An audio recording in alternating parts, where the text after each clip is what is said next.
injury attorneys at The Advocates can't actually prevent you from being in a cycling accident, they will be by your side to support you following your accident.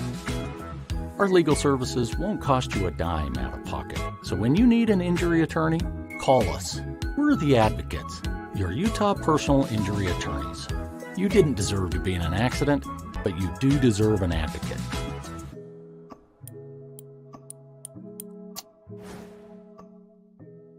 This is the Monty Show, the truth in sports talk streaming. When you want unbiased opinions about your favorite team without the spin, all you have to do is find the Monty Show, streaming live and available 24 hours a day, 7 days a week on YouTube. And now, here's Monty. Hey, the Monty Show. How the heck are you? Happy Wednesday. Yeah. As always, the Monty Show presented by our good friends at The Advocates, theadvocates.com. The best injury attorneys in the business. Should you not foul somebody when they're shooting a three with the game on the line? Call The Advocates. Right? You didn't deserve to be poorly coached. We're going to argue over that today because Jake doesn't think you should foul up three with the game on the line. Okay. Please keep going. Yes. The Advocates. When you get into a wreck, and you guys, I say this all the time, I drive a lot on the weekends especially. There's always a big rig. There's always Mabel in her Cadillac, her Coupe de Ville, trying to get in my way. If you get in an accident and you get hit by a truck, if you're riding your bicycle, if you're at work today and you get hurt at work, heavens to Betsy, you got to worry about how to pay your bills, right? Don't worry about that. Let The Advocates handle it. The Advocates, where you never pay out of pocket for the best injury attorneys. That's right. You don't pay The Advocates out of your own pocket. In fact, you don't pay unless and until The Advocates win your case. Talk to an injury attorney live online, and it won't cost you a dime either. No consultation fees at theadvocates.com. So we were arguing over this Pacers Celtics situation. And if you didn't see it last night, the Pacers are up 3 pretty much with the buzzer about to blow. Jaylen Brown in the corner, Pascal Siakam standing there with the ability to foul him before he shoots. Chose not to. Of course, Jaylen Brown makes a jumper. Mm-hmm. Do you believe that you should foul when you're up 3 with the game on the line? I don't. I think that, that's shot making by Jaylen Brown. If he's going to make that shot, you're going to live with it. But I'm not putting dude at the line for 3 uncontested, whatever that is, 15-foot looks. I'm not doing that. And I think that, it's a philosophy thing. There's obviously credence to the idea that, hey, like if you foul him, it's a pressure cooker environment. It's, the odds probably say, without knowing him, the odds probably say that he'll make all 3. Okay, cool. I would rather him have to make a contested 3 for sure, because Siakam did contest it. A contested 3 out of the corner to tie the game. If he's going to make that shot, it is what it is. And that's the hard part, because I feel like that 3 is not why you lost the game. You lost the game because you didn't take care of the ball, whether it was at the end of the game, through the game, you didn't execute offensively. And Tyrese Halliburton is one of the most guilty parties last night. I don't disagree with any of that. The 22 turnovers that the Pacers had last night are not why they lost the game. They lost the game because they didn't defend. And when you have Jaylen Brown trapped in the corner, I'm not telling you to foul him in the act of shooting. I'm telling you, foul him while he's on the floor, which you had the opportunity to do, and you chose not to do it. You easily could have wrapped him up. You could have raked him across the arms, and Siakam chose not to do that. It's just really, really bad basketball.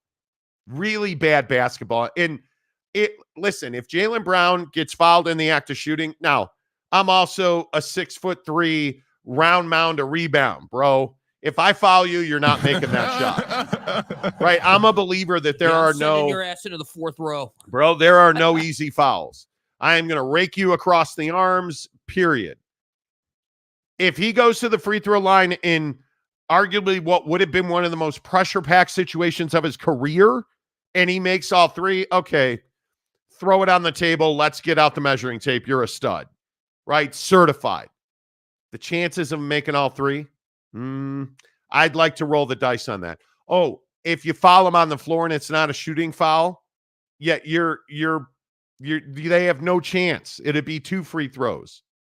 You should have fouled him. Mm-hmm. That's what I think. You should have fouled him. I mean, I like I said, I don't disagree. There's a strategy to foul. This is the beautiful thing about the NBA, right? In any given situation, there's many different ways you could go about it.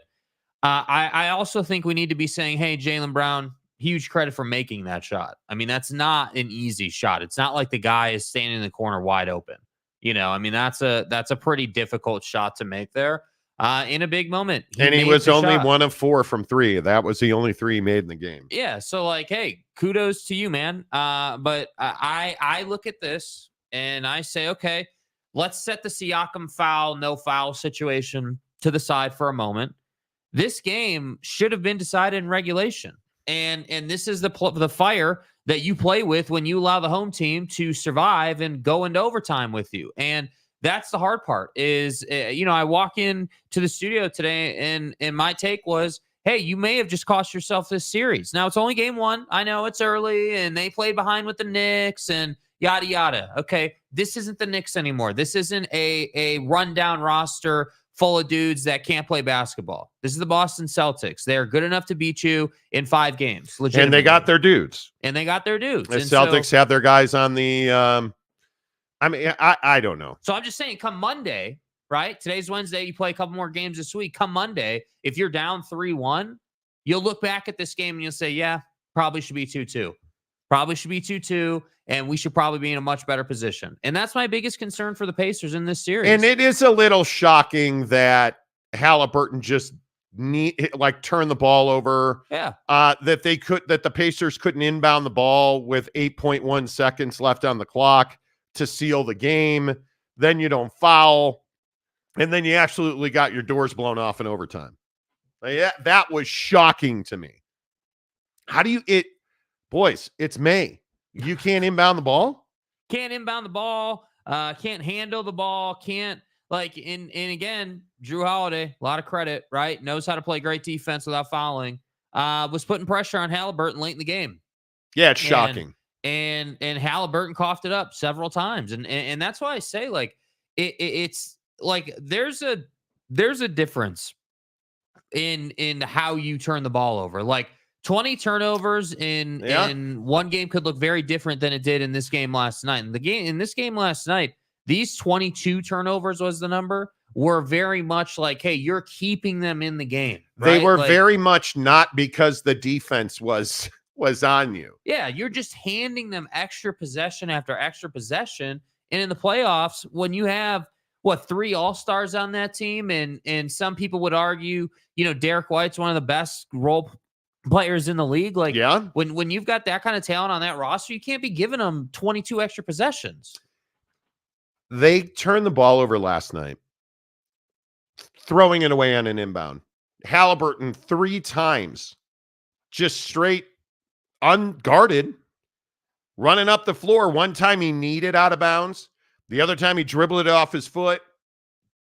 That's the majority of their 22 turnovers last night. The moment was too big for him. Now, on the flip side of that, if you're a Pacer fan, you're probably sitting here today frustrated, but also saying, yeah, this clearly was not our best performance. Clearly, we can go in there and beat this team. If we don't turn it over 22 times, if we learn how to inbound the ball, if we execute, we're probably winning this game last night. So if you're the Pacers or you're a Pacer fan, that's what you feel good about this morning. That's your silver lining. But I don't know, man. This is one of those things where I'm like, hey, is Halliburton ready for this? Is this team ready for this? This nonsense, not even just the foul play out of Siakam, but just the little stuff, right?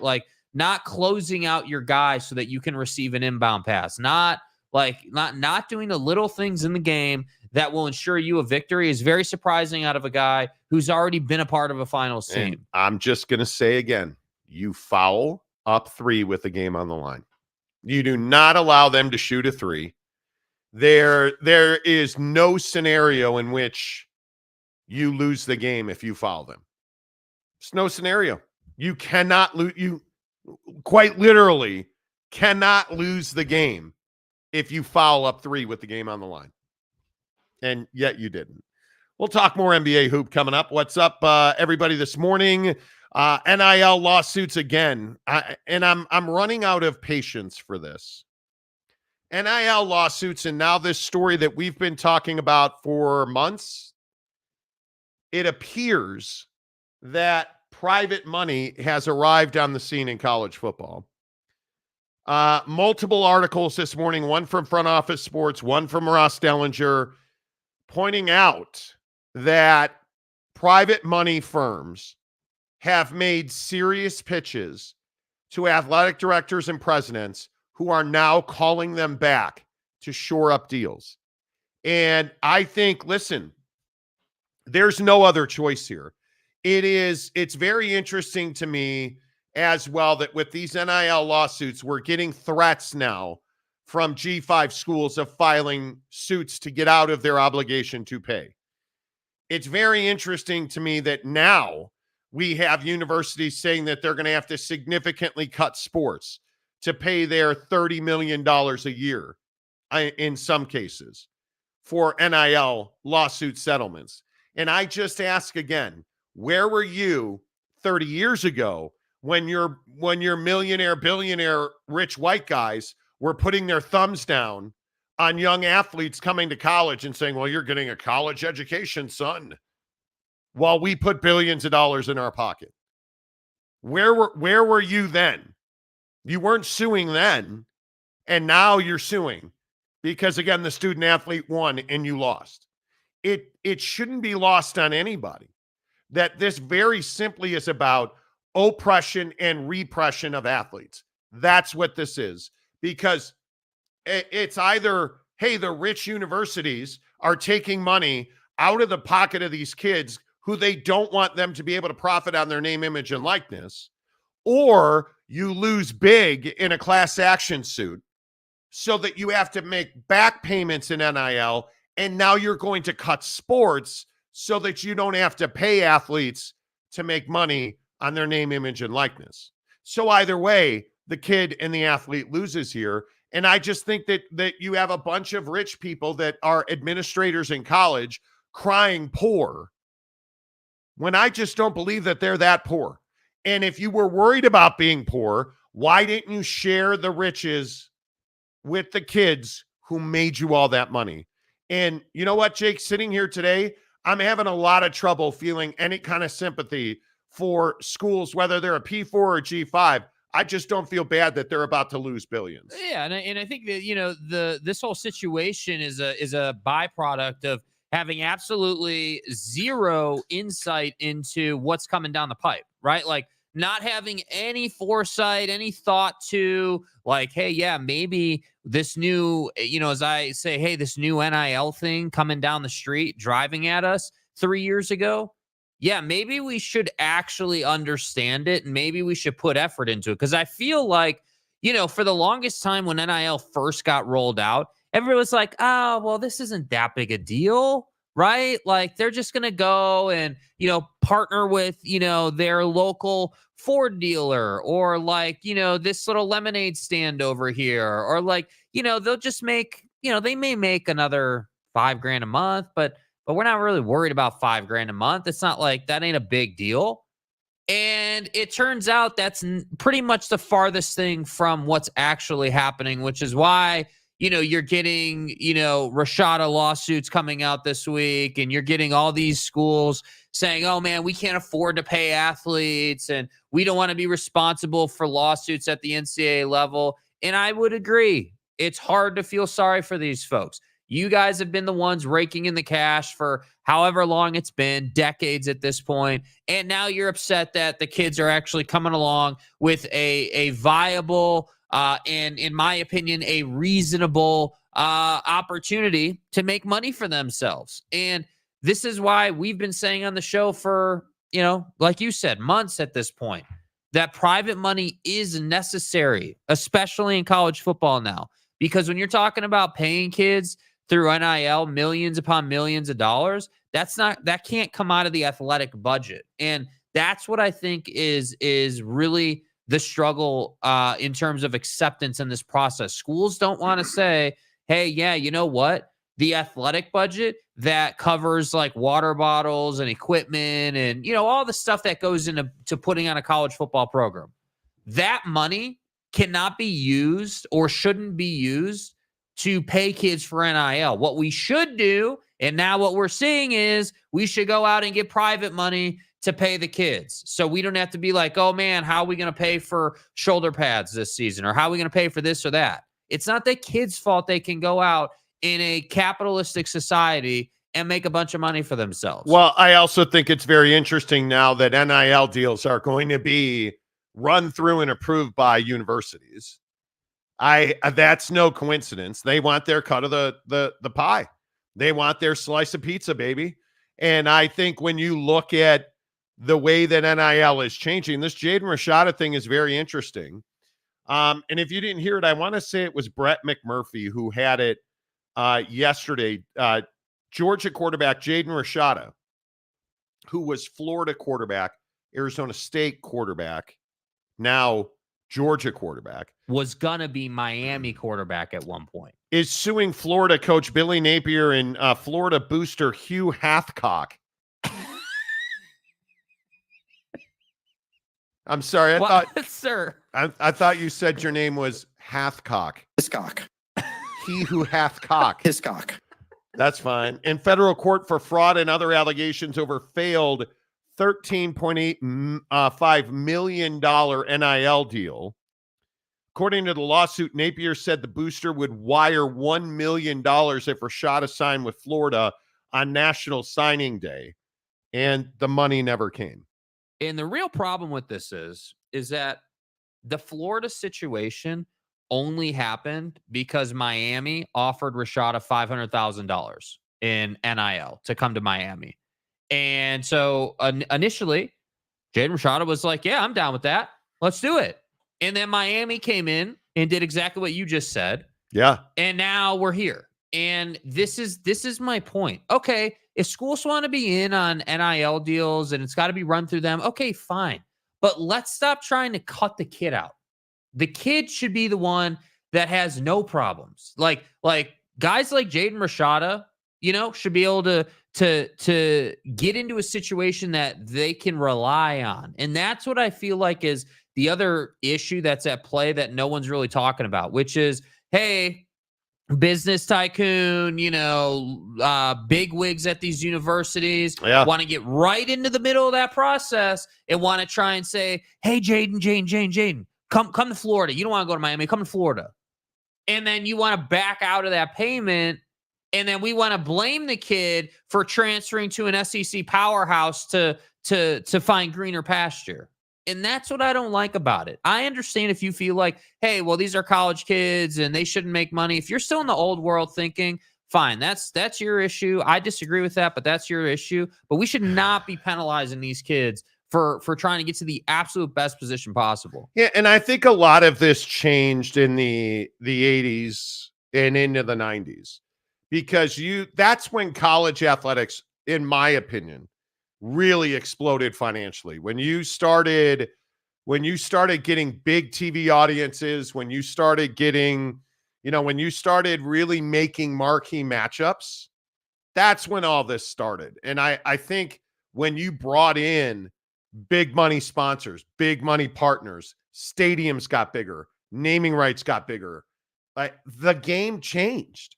And now I think, again, I go back to this thing with private money. Like you look at this story as part of the Collegiate Athletics Solution platform.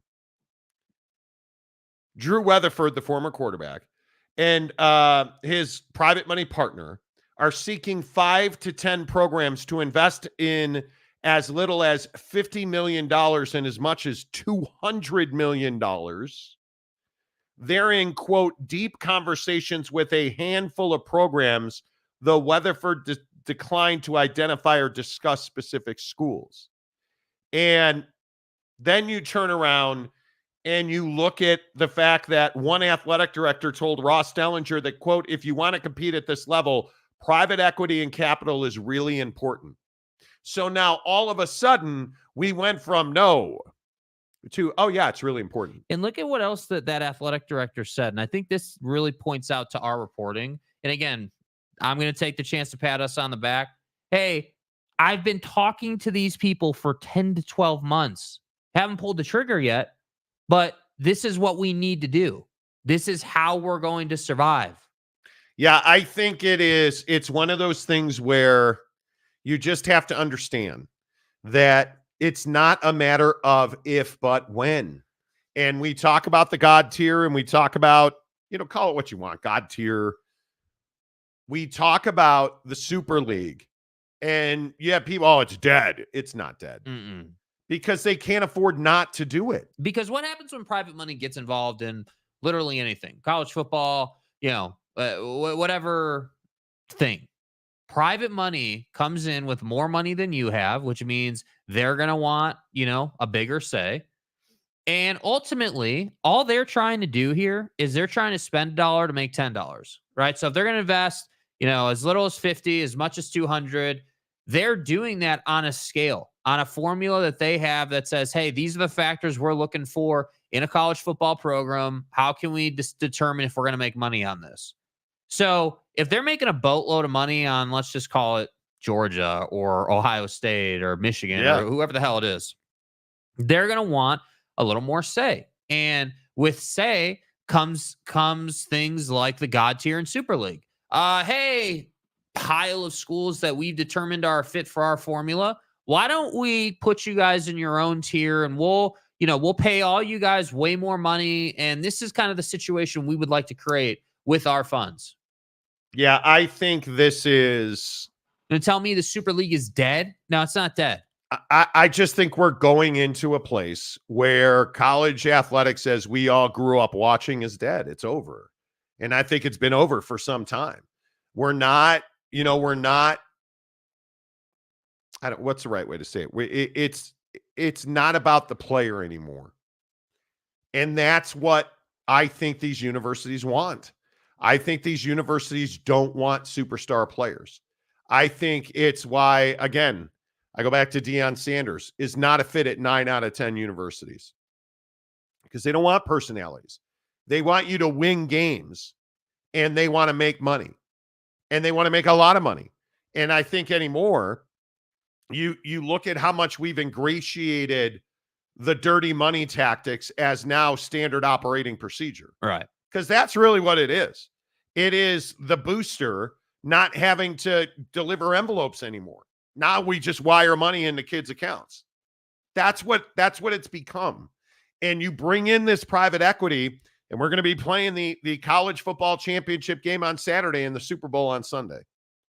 That's where we're going. And I don't know why that's a bad thing, because I feel like people want to vilify this idea. People's reactions to it is like, well, why would we head that direction? Why would we, why would we want to make all this change? And it's like, why wouldn't we want to make this change? Why would we not want to make it easier for the sport to be healthy and thrive? Because that's the only reason all this realignment and all this stuff is happening. Think about it.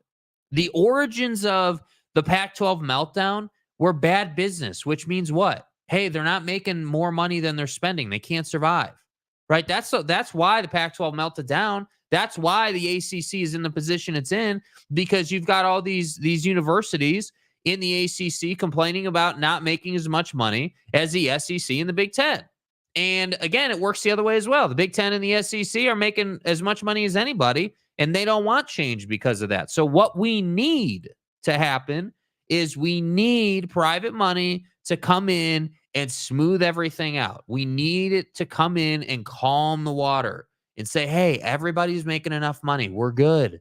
We're chilling. All we need to do is play the football games, run the ads, run the commercials, and we're good to go. Yeah. Like, I don't know. I just don't know what I don't know what you think is going to happen. The unintended consequences of all this, like you look at the G5s. Now you quite literally have this argument about should the lower level, smaller school, Wyoming, Boise State, Fresno State, should they pay the same amount as Alabama, Georgia, Ohio State? I say the answer is yes. You've benefited. You've made money. You could have made the same money had you done the same things. You're on the hook. You're a member of the NCAA. Why should you pay less than the big boys? And why should you be treated any differently? And I understand you don't make as much money, but that's not Georgia's fault. That's not the Big Ten's fault. That's not the SEC's fault. And you're not even being asked to pay dollar for dollar the same number. No. You're being asked to pay the same percentage. But yet you get things like Big Sky Commissioner Tom Clearasil. Yeah. My first quote sums up my feelings. This is unfair, and they all know it. It's very disappointing. Okay, so then what are you asking for? Because I'm assuming, based on this tweet, that Mr. Wistersill doesn't believe that the Big Sky should be paying into this settlement. Then return the money you've made. The profits, the opportunities you have, because you're a member of the NCAA. Return all of it. Mm-hmm. Oh, you're not going to do that. You're not going to do that, are you? To which I say, again, these guys like Tom or Val Ackerman or whoever need to get on board with the idea that just because you are the commissioner of the Big Sky, a smaller conference, obviously, does not mean the fundamentals of business somehow change. And sure, I'm here for, hey, well, the SEC and the Power Four and all that, they obviously have much bigger budgets and that brings them some flexibility. Okay, sure. But at the same time, they've also earned that right by winning and developing their programs and growing their revenue. Yeah, and growing their revenue and investing and they've scaled their business. And the hard part for me is, like, just because you are a lower end conference, right, or a smaller conference doesn't mean you shouldn't have to pay your $450 million fine or, 50 to 100 million, wherever you wind up falling. And again, I just go back to this tweet from Ross Dellinger. You're not being asked to pay the same amount, right?